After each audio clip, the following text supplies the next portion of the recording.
Thank you, Pete and Erin. Erin's wife, Fran, is also here, tremendously successful entrepreneur in her own right. And we have Augustine signed up for the class of 2026, so this is going to be a penguin, I'm sure. I think it's marvelous for you this year. We always have very successful people speaking to us at graduation from Cushing. But this is, at least in my experience, the first time we've had two alumni who met here, created a world-changing and tremendously successful business together, and have come back to speak with you. And I wouldn't be surprised at all if some of you end up forming business partnerships for the rest of your lives with people that you met here at Cushing, maybe from the same class. And I'm sure that in your cases, that will also be a global experience, because that's where everything is going. So thank you again to Pete and Erin.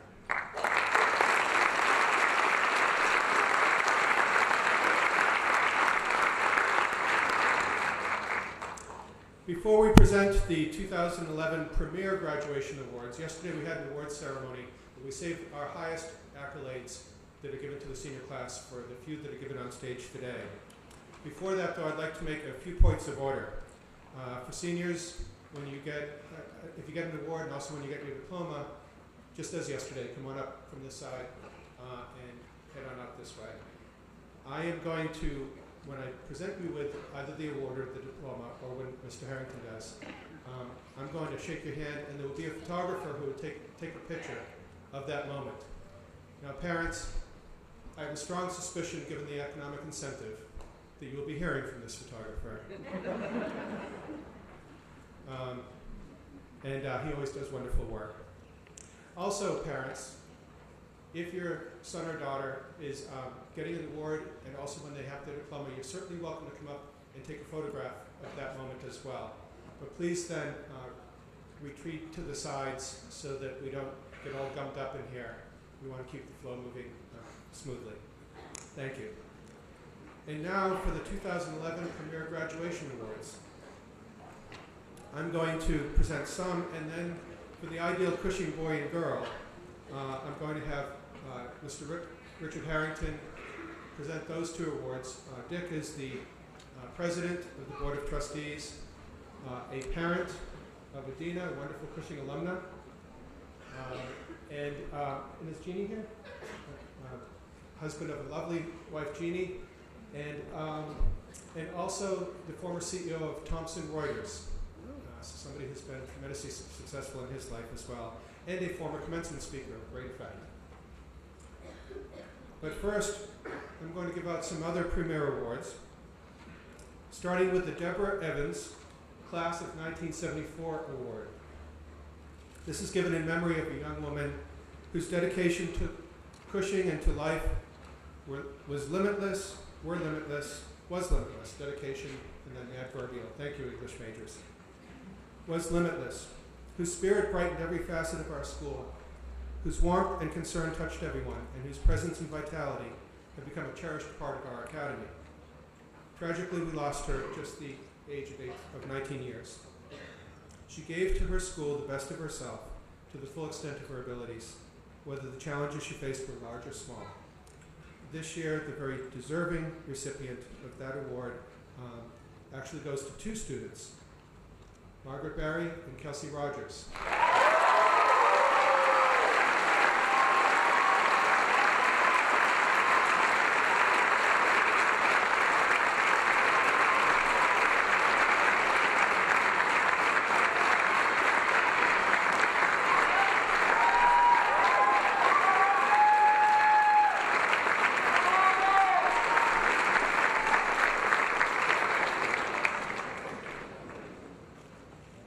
The Holden class of 1888 prizes are given in honor of William and Eliza Holden, both of whom exemplify the characteristics of loyalty and friendliness. We have, again, two recipients for this honorable prize. They are Justina Germano and James Kennedy Loving.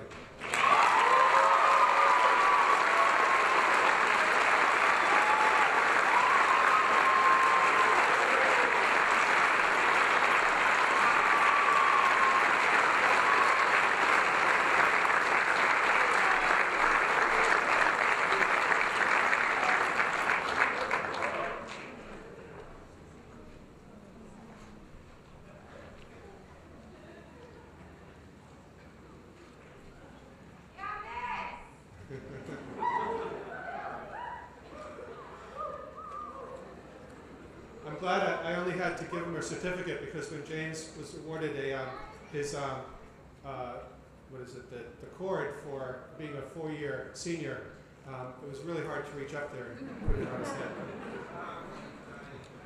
James is going to play at BU, play basketball next year.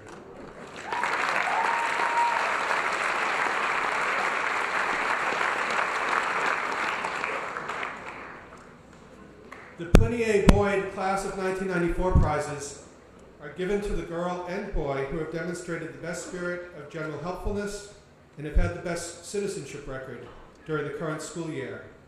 To no one's surprise, they go this year to Ellie Lorden and YOSVARIS PASAWONGSE.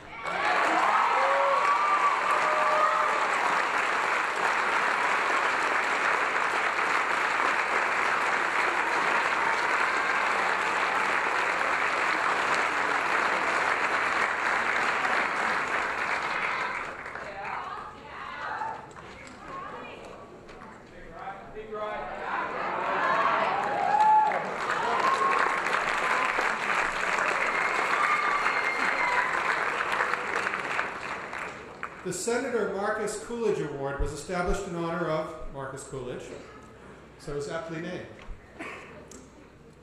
He was mayor of Fitchburg in 1916, a United States Senator from Massachusetts from 1931 to 37, and also a trustee of Cushing Academy from 1919 to 36, and then president of our Board of Trustees from 1936 to 1947, 28 years of service at Cushing. This award is presented annually to the President of the Academy Student Government to highlight the importance of leadership in politics and government. It's exemplified by the Senator's career, and it is certainly exemplified by our newest recipient, Katie Forrest.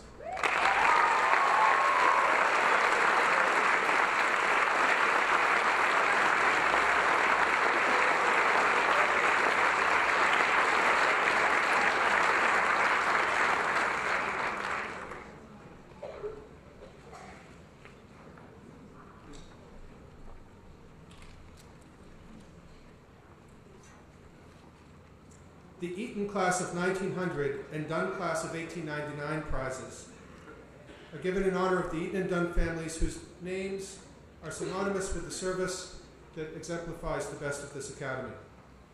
Alice Dunn and Frederick Dunn, both of the class of 1899, as well as Lillian Eaton, class of 1900, did so many things for this school. Mr. Dunn was president of Cushing's Board of Trustees from 1949 to 54. Miss Eaton taught many generations of Cushing students for 30 years. This award goes to that girl and to that boy who have rendered the finest service to the Academy during the current academic year. The recipients, both of whom spoke at the Senior Assembly today as examples of the service that they have given so fruitfully. SHAY and GREGORY.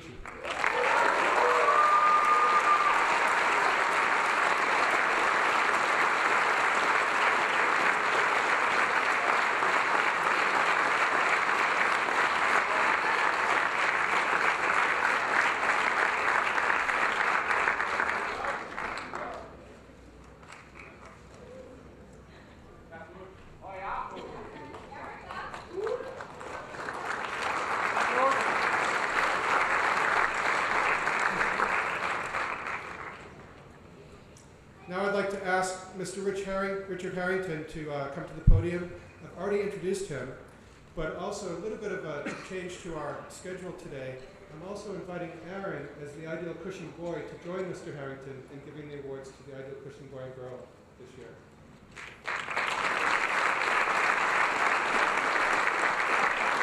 Well, good morning, everyone.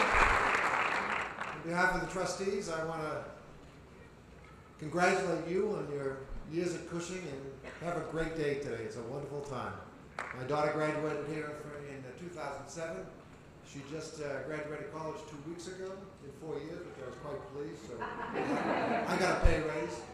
And more importantly, to follow up what Pete said about the relationships you build here at Cushing, she just got engaged to a Cushing graduate who graduated in 2006.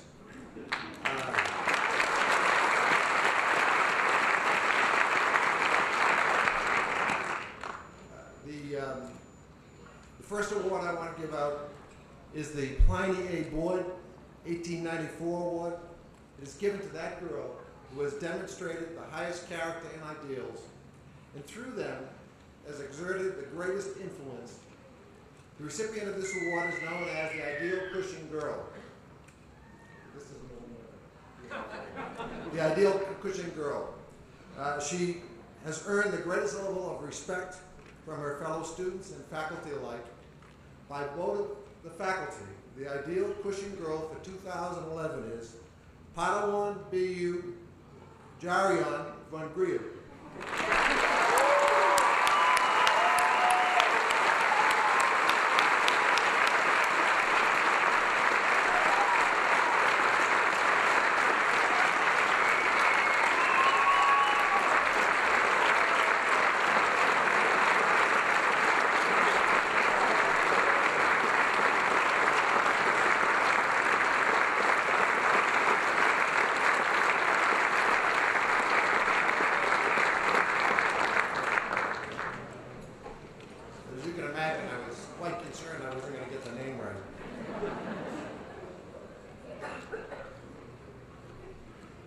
Now the Webster Moulton 1944 award,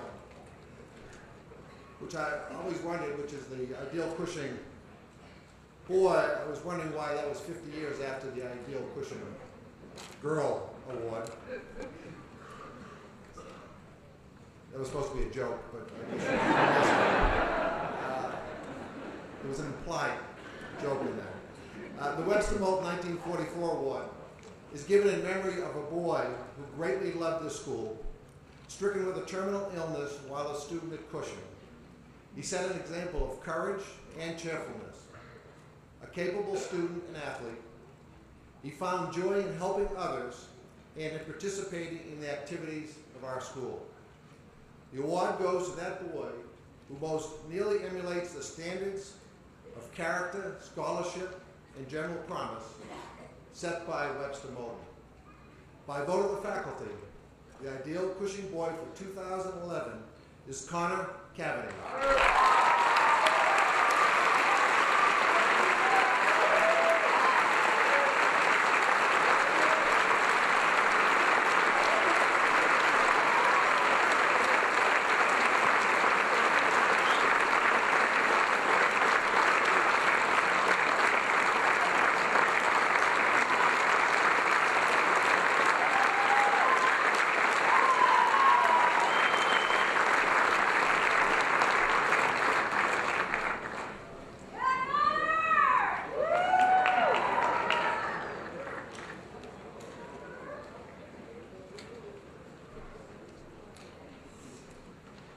Sorry, I'm up. Thank you, Dick, and thank you, Aaron. And congratulations to you and Connor. You rock.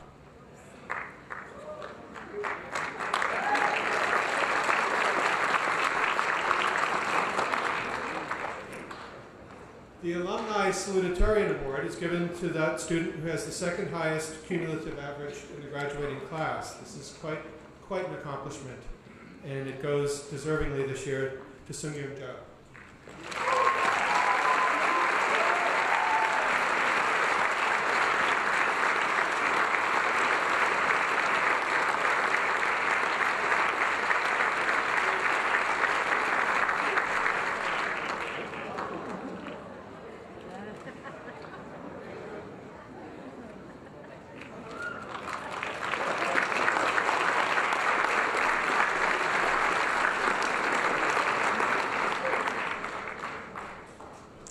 The Josephine Verno Cook 1933 Valedictorian Award, of course, goes to that student from the class of 2011 who has maintained the highest grade point average of all.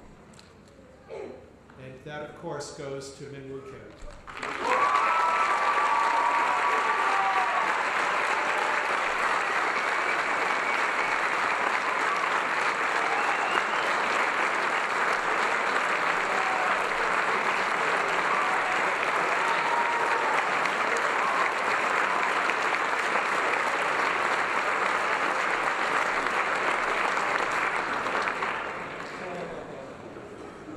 Min Woo will give us the valedictorian address.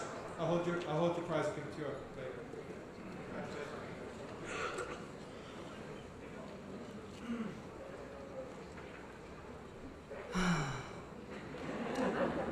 Thank you, Headmaster TRACY, members of the Cushing community, members of the faculty, parents, distinguished guests, and especially the best and the brightest class of 2011.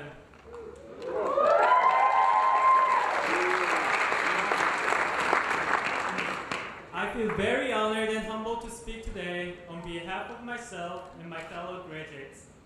But before I begin, I want to express my warmest gratitude for my mother, who has spent more than 20 hours to be here with me. Thanks, Mom.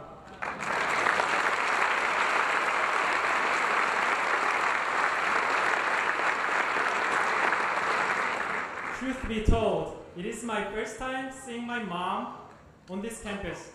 Although she and I visited most of the boarding schools that I applied to 3 years ago, Cushing, as luck would have it, happened to be the only school where we couldn't make our scheduled visit. And so, it took her 3 long years to get a sense of the school where her son is having his very last day of attendance. And it also took me 3 years to finally tell her, Mom, I think I really like this place. Whatever you do, just don't tell them anything about Deerfield. Now, over the next few minutes, I'd like to share with you some of my own reflections on my years at Cushing. Many things bring us together today. As we are saluting the 136th commencement of Cushing Academy, we naturally feel a sense of pride and accomplishment for successfully meeting all of our demanding challenges. Here at Cushing, we have been fortunate to have been exposed to world-class academic rigor in the beautiful, bucolic setting of a quintessential New England boarding school. But more importantly, today, we are saluting one of the most vibrant and dynamic moments of this institution, which distinguishes our 4 years as being unique and irreplaceable from the previous 132 years of Cushing history. These 4 years witnessed the collaborations with the world's foremost scholars and institutions, the 8th Central New England Prep School Baseball Championship, the unspecialization of special assemblies, and finally, the replacement of paper and ink with Kindles. Let me elaborate on what just said about paper and Kindles. Did you know that papyrus, the first man-made paper, was invented in ancient Egypt as early as the 25th century BC? Did you know the history of Chinese inks can be traced back to the 18th century BC, and the modern industrial printing presses were developed over the past 2 centuries? Now, when we come to our 21st century, the Kindle first generation was released on November 2007. And just over the 4 years since then, we have been replacing 20,000 traditional books in the library with millions of digital ebooks. This is only one example of the dynamics that will reshape our way of living, for which Cushing has served and will continue serving as the foremost catalyst. If there is one unchanging theme that runs throughout these separate stories, said one of my favorite presidents, John F. Kennedy, it is that everything changes, but change itself. We live in an age of movement and change, both evolutionary and revolutionary, both good and evil. We are living in the age of Moore's law, the law of exponential improvements. The improvements in our technology, our wealth and health, our awareness of sickness and poverty, our education and communication, and most importantly, the exponential growth in our humanity. This is the age where the most powerful country in the world decides to remain the supreme defender of liberty and democracy, where a group of citizens decides to rule out the dictatorship through a non-violent uprising, and where the richest man of the world decides to be the most generous donor for the world's greatest needs. What kind of decision do we seek, and what kind of decision do we need in order to make the world an even better place? Some of us may become the next world's largest donor. some of us may become the first astronaut to travel outside the solar system. Some of us may finally find a cure for cancer and autism. And some of us may give hope to other people in their everyday lives, just like all the faculty members here at Cushing. In this exponentially changing world, I have zero ability to predict what specific steps each and every one of us will take to better our future. And yet, I can share with you one inspiration from my father that guided me to make the right decisions and led me to where I stand now.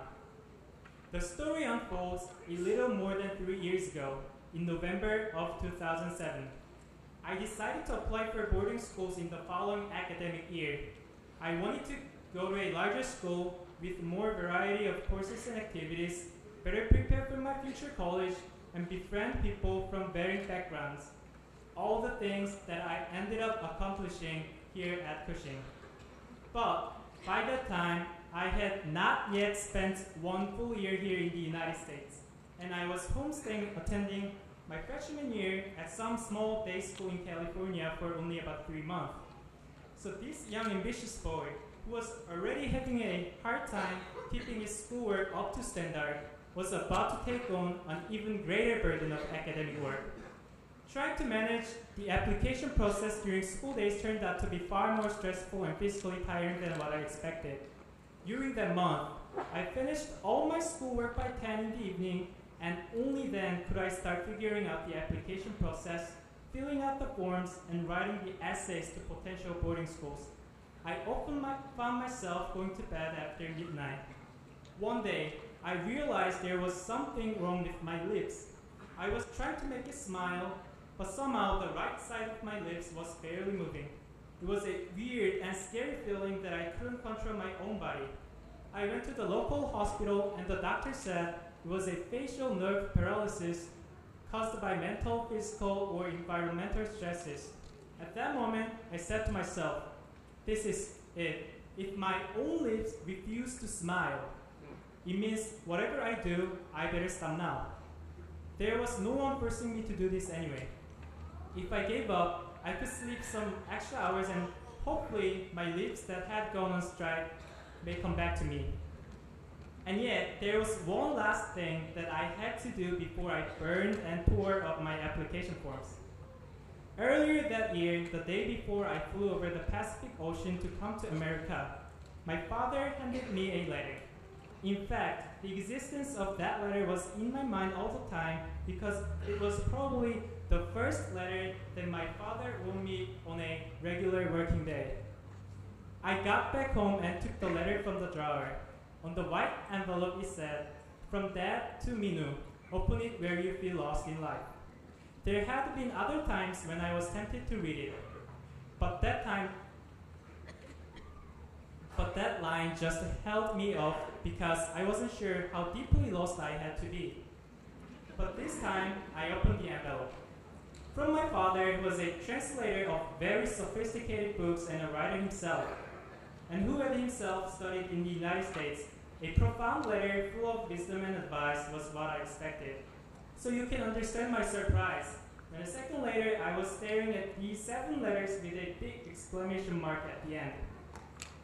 Courage was my father's word. Underneath was placed the same word in Korean. And of course, all of it so unexpectedly short, bemused. And yet, I was captivated by the aura of infinite hope and possibility that this word was exuding. The rest of the story goes as you would anticipate. I was accepted by several schools, and although I didn't get a second chance to visit the campus until its September orientation, I decided to become a penguin. By the way, since my decision was entirely based on its school website, for me to stand here on the podium and have this honor to give you a speech today is like one ending up marrying someone only met on Facebook. Why? Well, because pretty girls or handsome guys on Facebook usually turn out to be not so attractive. I mean, so I've heard.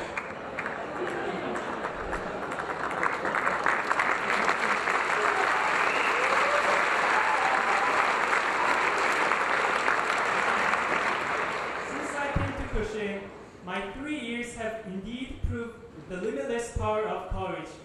Whether it was to decide to take Mr. Shubleka's infamously tough AP Calculus class, or to join Dr. Spano's educational company as a marketing manager, or to sign up for the Critical Issues Forum and travel to California to discuss nuclear non-proliferation with Dr. Shields, I stayed active and responsive to every opportunity Cushing provided for me.